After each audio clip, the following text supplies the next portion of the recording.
যুদ্ধের অবক্ষয়, অর্থনৈতিক বিপর্যয়, হতাশা ও হাহাকারে উপমহাদেশ ছিল নানা অভিঘাতে বিপর্যস্ত রূপান্তরিত।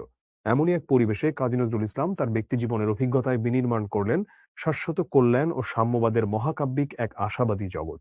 তিনি কলম তুলে নিলেন শোষণ বঞ্চনাহীন, শ্রেণী বৈষম্যহীন, ক্ষুধা দারিদ্র্যমুক্ত, অসাম্প্রদায়িক এক জগৎ সৃষ্টি করতে। মানুষের অধিকার প্রতিষ্ঠার জন্য তিনি সাম্যের গান গাইলেন। একসময় তিনি হয়ে উঠলেন ধর্ম, বর্ণ, শ্রেণী, গোত্র নির্বিশেষে সকল মানুষের অধিকার আদায়ের কলম সৈনিক। শোষণ, বঞ্চনা ও সকল প্রকার বৈষম্যের বিরুদ্ধে তার বিদ্রোহ আজও আমাদের অনুপ্রাণিত করে।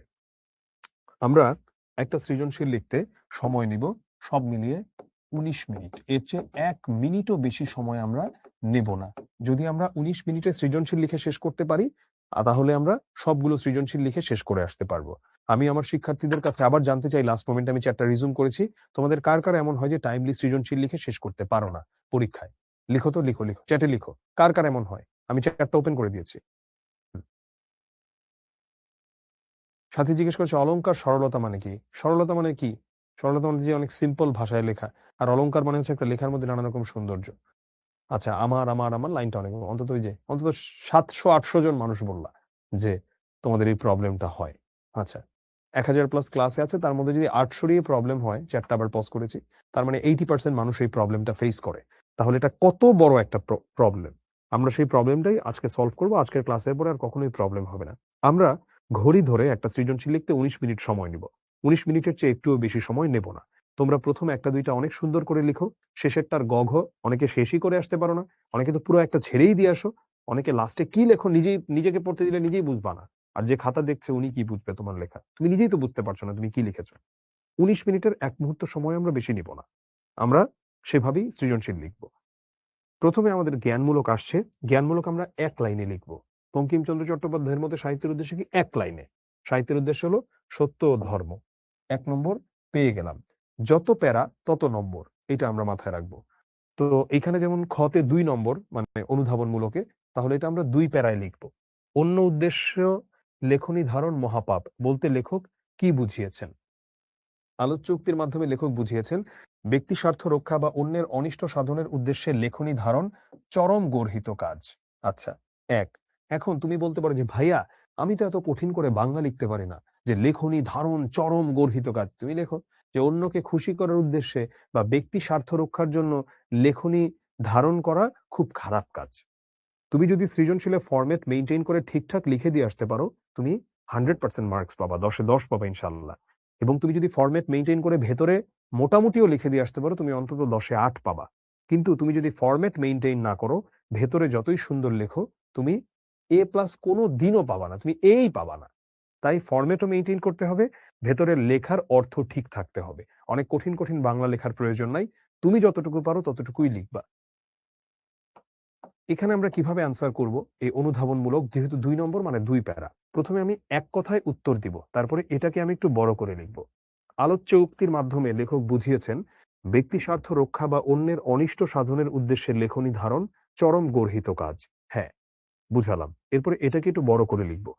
বঙ্কিমচন্দ্র চট্টোপাধ্যায়ের মতে সাহিত্য রচনার উদ্দেশ্য মানবতার মঙ্গল সাধন অথবা সৌন্দর্য সৃষ্টি। লেখার মাধ্যমে যদি সত্য ও সুন্দরের প্রতিষ্ঠা হয় তবে তা সার্থক হয়। অন্যদিকে যে লেখায় কেবল নিজের স্বার্থ প্রাধান্য পায়, যাতে মিথ্যা প্রশ্রয় দেওয়া হয়, যে লেখা মানুষের পীড়নের কারণ হয়ে দাঁড়ায়, তা অত্যন্ত নিন্দনীয়। তাই সৎ মনোভাব ছাড়া লেখনী ধারণকে লেখক মহাপাপ বলে উল্লেখ করেছেন। দেখো, উদ্দীপক নিয়ে একটা কথাও বলি নাই। যা যা বলেছি সব মেমোরি থেকে। জ্ঞানমূলক, অনুধাবনমূলক অর্থাৎ ক, খ, এখানে সবকিছু লিখতে হবে আমাদের মেমোরি থেকে। শুধু জ্ঞানমূলক অনুধাবন তো শুধু ক, খতে না। প্রথম ২ প্যারা। প্রথম প্যারা কি? অলওয়েজ জ্ঞানমূলক। দ্বিতীয় প্যারা কি? অনুধাবনমূলক। তৃতীয় প্যারা কি? প্রয়োগমূলক। এবং ৪ নম্বরটা কি? আমাদের উচ্চতর দক্ষতা। আমাদের মাথায় রাখতে হবে যে প্রথম আমরা 3rd প্যারাতে উদ্দীপক নিয়ে কথা বলব। এর আগে আমরা উদ্দীপক নিয়ে কোনো কথা বলব না। তো 3rd প্যারা প্রথম আসবে কোথায়? 3rd প্যারা প্রথম আসবে গ তে, প্রয়োগমূলকে। কারণ ওখানে ৩ নম্বর আছে, ওখানে 3rd প্যারা আসবে। হুম।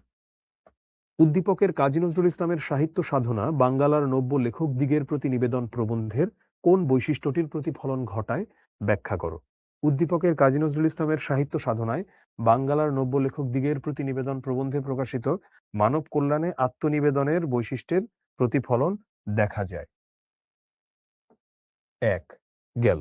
এক কথায় উত্তর দিয়ে দিলাম। এবার এটাকে একটু বড় করে লিখব। বাঙ্গালার নব্য লেখকদিগের প্রতি নিবেদন রচনায় বঙ্কিমচন্দ্র চট্টোপাধ্যায় সাহিত্য রচনার মূল উদ্দেশ্য সম্পর্কে আলোকপাত করেছেন। লেখকের মতে খ্যাতি বা অর্থ লাভ সাহিত্য রচনার উদ্দেশ্য নয়, মানুষের কল্যাণ বা সৌন্দর্য সৃষ্টি লেখকের মূল অভিপ্রায় হওয়া বাঞ্ছনীয়। ওই যে আবার বললাম, তোমার মনে হতে পারে ভাইয়া কি শব্দ ব্যবহার করলেন ভাই? মূল অভিপ্রায় হওয়া বাঞ্ছনীয়। অভিপ্রায় মানে ইচ্ছা, বাঞ্ছনীয় মানে প্রয়োজন। দরকার নাই এগুলো, ওইটাই মূল কারণ। শেষ। তুমি ফুল মার্কসই পাবা, চিন্তার কোনো কারণ নাই। এইভাবে লিখলাম এটা, এই কথাটাকে একটু বড় করে লিখব। লিখলাম, আরো এক পেয়ে গেলাম। এবারে আমার যেটা করতে হবে, এবারে আমি উদ্দীপকের সঙ্গে আমার যে মূল লেখাটা, অর্থাৎ বাঙ্গালা মানে এই বাঙ্গালা নব্য লেখকদিগের প্রতি নিবেদন, এটার হচ্ছে আমি তুলনা করব। কিরকম? কাজী নজরুল ইসলাম সাহিত্য সাধনার এটার সাথে কোন বৈশিষ্ট্যটির প্রতিফলন ঘটায়? অর্থাৎ প্রয়োগমূলকে আমরা সবসময় দেখি যে উদ্দীপকের সঙ্গে আমাদের কোনো একটা তুলনা করতে বলে, কোনো কিছু একটা কম্পেয়ার করতে বলে, তুলনা মানে মিল অমিল এগুলো করতে বলে। তো উদ্দীপকে বাংলা সাহিত্যের মহান শিল্পী কাজী নজরুল ইসলামের কথা বলা হয়েছে। প্রথম বিশ্বযুদ্ধ পরবর্তী সংকটকালে তিনি মানব মুক্তির গান নিয়ে সাহিত্যাঙ্গনে আবির্ভূত হয়েছিলেন। মানুষের শোষণ, বঞ্চনা, ক্ষুধা, দারিদ্র্যের যন্ত্রণা তার লেখনীতে স্পষ্ট হয়ে ধরা দেয়। আমাদের ক্লাস কয়টা পর্যন্ত? না, টাইম বাড়ানো লাগবে না। আমার কাছে পরে ৬:৪৫ থেকে ক্লাস আছে আবার। হ্যাঁ। শ্রেণী বৈষম্যহীন সমাজ গঠনের স্বপ্নের কথাই নজরুলের সাহিত্যে মুখ্য হয়ে ওঠে। তো এইভাবে আমরা শেষ করলাম। অর্থাৎ আমরা ১+১+১ এই ৩ টা নাম্বার যে পাবো সৃজনশীলের নাম্বার কিন্তু কাটা, ভাঙা। মানে তুমি প্রয়োগমূলকে ১ম এ তুমি এক কথায় উত্তর দিলা, ওইটাকে একটু বড় করে লিখলা। 3rd প্যারাতে এসে তুমি উদ্দীপকের সঙ্গে মূল প্রবন্ধের একটা সম্পর্ক স্থাপনের চেষ্টা করলা। এই হলো গিয়ে তোমার প্রয়োগমূলক। এবারে আমরা যাব উচ্চতর দক্ষতাতে। আমার কাছে কষ্ট লাগে আজ এত বছর ধরে সৃজনশীল আছে কিন্তু শিক্ষার্থীরা বেশিরভাগই সৃজনশীল এখনো ঠিকঠাক উত্তর করতে পারে না। বেশিরভাগ বলব না, অনেক শিক্ষার্থী। শিক্ষক শিক্ষার্থীদের ক্ষেত্রে আলাদা। তোমরা এটা শিখছো, তোমরা ইনশাআল্লাহ ঠিকঠাক উত্তর করতে পারবা। এই ব্যর্থতার দায়ভার আমি আসলে শিক্ষার্থীদের আগে দেব শিক্ষকদের কাঁধে। কারণ এটা ঠিকমতো শেখানো হয়নি বলেই তারা পারেনি। উচ্চতর দক্ষতা এমন এক ধরনের লেখা, এটা একজন মানুষের কমিউনিকেশন স্কিলকে মানে তার যে লেখার দক্ষতা, এটাকে অন্য পর্যায়ে নিয়ে যেতে পারে। উচ্চতর দক্ষতাতে আমরা কি করি? এটা আগে আমাদের ১ম এ দেখতে হবে। যখন তুমি কোনো একটা মতামত প্রকাশ করো, সেই মতামতটা প্রকাশ করার আগে কিন্তু তুমি নানা যুক্তি দাও, তর্ক দাও, উদাহরণ দাও। তারপরে তুমি এসে তোমার মতটাকে প্রতিষ্ঠিত করো। উচ্চতর দক্ষতা হচ্ছে এমন এক ধরনের প্রশ্ন যেখানে তোমার কোনো না কোনো মতামতকে জানতে চাইবে বা তোমার কোনো না কোনো একটা কথা তোমার কাছ থেকে জানতে চাইবে, তোমার যুক্তি কি? তোমার ধারণা কি? তোমার কি মনে হয় এবার কে জিতবে নির্বাচনে? তোমার কি মনে হয়?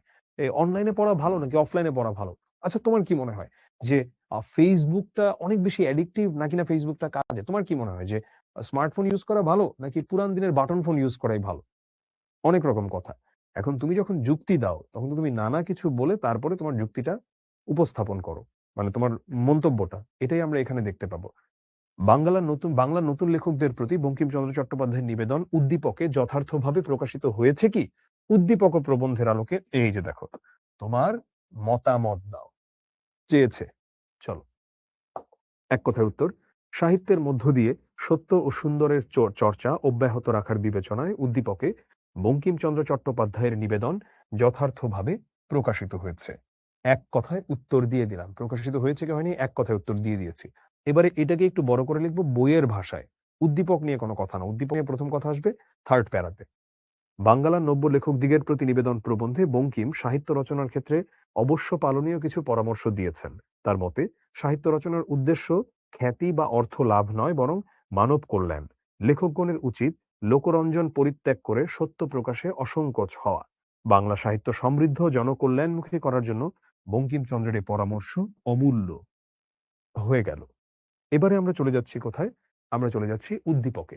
আলোচ্য উদ্দীপকে বাংলাদেশের জাতীয় কবি কাজী নজরুল ইসলামের লেখক সত্তার পরিচয় তুলে ধরা হয়েছে। শোষণ, বঞ্চনা, দারিদ্র্য, সাম্প্রদায়িক উন্মাদনা এসবই তিনি খুব কাছ থেকে পর্যবেক্ষণ করেছেন। নিজের সাহিত্যে তিনি এ সমস্ত অন্ধকারের অবসান কামনা করেছেন। মানুষে ভেদাভেদহীন সৌহার্দ্যপূর্ণ সমাজ গড়াই ছিল নজরুলের লক্ষ্য। আলোচ্য প্রবন্ধের মূল সুরও তাই। ১ নম্বর পেয়ে গেলা। এই লাস্ট প্যারা যেটা, অর্থাৎ যেটা হচ্ছে উচ্চতর দক্ষতার প্যারা, এখানে এসে আমরা কি করব? আমাদের মতামতটা দিয়ে দিলাম। এবং আমি যেহেতু এই কথাগুলো বলে লাস্টে আমি বলে দিলাম এই রচনায় মানব মঙ্গলকেই সাহিত্যের মূল উদ্দেশ্য হিসেবে গ্রহণের নিবেদন জানিয়েছেন তিনি, যার প্রতিফলন উদ্দীপকে স্পষ্টরূপেই ফুটে উঠেছে। এইভাবে ভাঙা ভাবে কিন্তু নাম্বার এসে থাকে। অর্থাৎ সৃজনশীলে যদি তুমি ফরম্যাট মেইনটেইন করো, এভাবে ১ করে তুমি ঠিকই ৪ এ ৪ পেয়ে যেতে পারো, ১০ এ 10 তুমি পেতে পারো। আমি অবজেক্টিভে আর যাব না। হাতে সময় খুব কম। আমি তোমাদের কাছ থেকে শেষ কিছু যদিও ৩ টা অবজেক্টিভ আছে, তাহলে তোমাদেরকে আমি না দিয়ে আমি নিজেই একটু করে দেখাই। কি ধরনের অবজেক্টিভ তো আসে তোমরা জানোই কমবেশি। লেখকের লোকরঞ্জন প্রবৃত্তি প্রবল হয়ে ওঠে কি কারণে? অর্থ লাভের আশায় লিখলে।